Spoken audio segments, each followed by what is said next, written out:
كتير كنت بسأل نفسي ليه في آيات في القرآن الكريم مكررة؟ ليه ربنا يكرر نفس الآية كتير؟ ليه ربنا يكرر بعض المعاني كتير في القرآن الكريم؟ في حين إن ربنا خلق يعني أنجز وأوجز أحكام كتير جدا زي أحكام الميراث والطلاق والجواز والحدود والقانون المدني والجنائي كله والأحوال الشخصية كلها يمكن في 10 صفحات في القرآن الكريم.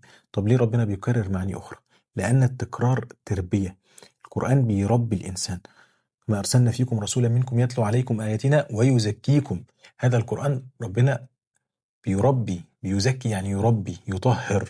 انت لما بتيجي تربي ابنك ما بتقولوش مرة واحدة صلي، ما بتقولوش مرة واحدة ما تكذبش، لا بتقول له 100 مرة، بتقول له مليون مرة. تفضل تكرر بكل الطرق، بالقصة وبالأسلوب ده وبالأسلوب ده وبأشكال مختلفة، وإنك تكلمه عن ثواب اللي هيصلي، وإنك تكلمه عن عقاب اللي ما بيصليش، وخطورة الكذب إيه، والناس، وتحكي له قصة عن الناس اللي صدقت، وتحكي له قصة عن الناس اللي كذبت. يرسخ فيك المعاني. عشان كده المعاني الأساسية في القرآن الكريم تكرر كتير كتير كتير كتير. أكتر من 1000 مرة القرآن الكريم يتكلم عن التوحيد. لا إله إلا الله، فاعلم أنه لا إله إلا الله واستغفر لذنبك. لا إله إلا هو العزيز الحكيم.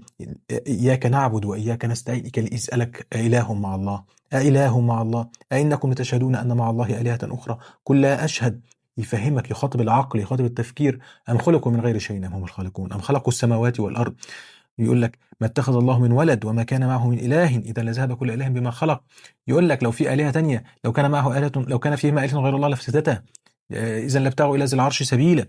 قل هو الله أحد الله الصمد لم يلد ولم يولد ولم يكن له كفوا أحد. يأكد عليك هذه المعاني أكتر من 1000 مرة. أكتر من 1000 مرة. اعبدوا الله ولا تشركوا به شيئا.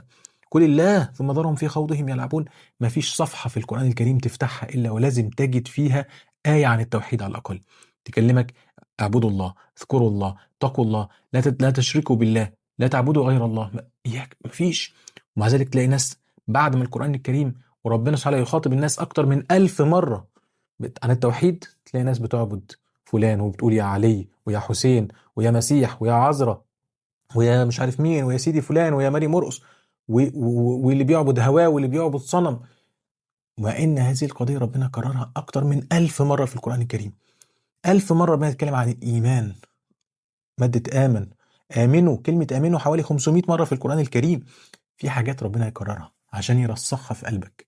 العلم والفهم. اقرأ وتعلم وانظر وتدبر وتفكر أكتر من 1000 مرة في القرآن الكريم. انظروا في السماوات والأرض، تدبر، لعلهم يعقلون، لعلهم يفقهون، لعلهم يعلمون. أكتر من 1000 مرة. ليه؟ في معاني أساسية ربنا بيبنيها جوه قلبك. العلم والإيمان، وإنك أنت توحد الله سبحانه وتعالى وتعرف إن مفيش حد هيضرك ولا هينفعك ولا هيهديك إلى الله سبحانه وتعالى. هو ده أهمية التكرار في القرآن الكريم.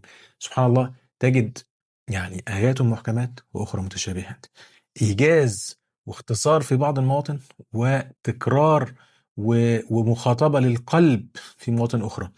زي ما يكون الأحكام دي بتخاطب العقل، لكن في حاجات بتخاطب القلب والروح. يكرر 114 مرة بسم الله الرحمن الرحيم. يكرر فبأي آلاء ربكما تكذبان، فبأي آلاء ربكما تكذبان، فبأي آلاء ربكما تكذبان، أكتر من 30 مرة في سورة الرحمن عشان يفكرك بنعمة ربنا عليك.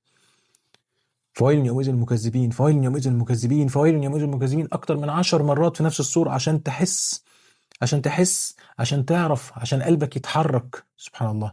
تكرار مش تكرار يخليك تمل، لا سبحان الله. الواحد يقرأ القرآن 1000 مرة ويختم القرآن 1000 مرة، وفي كل مرة يستمتع بكل آية من آيات القرآن الكريم. سبحان الله.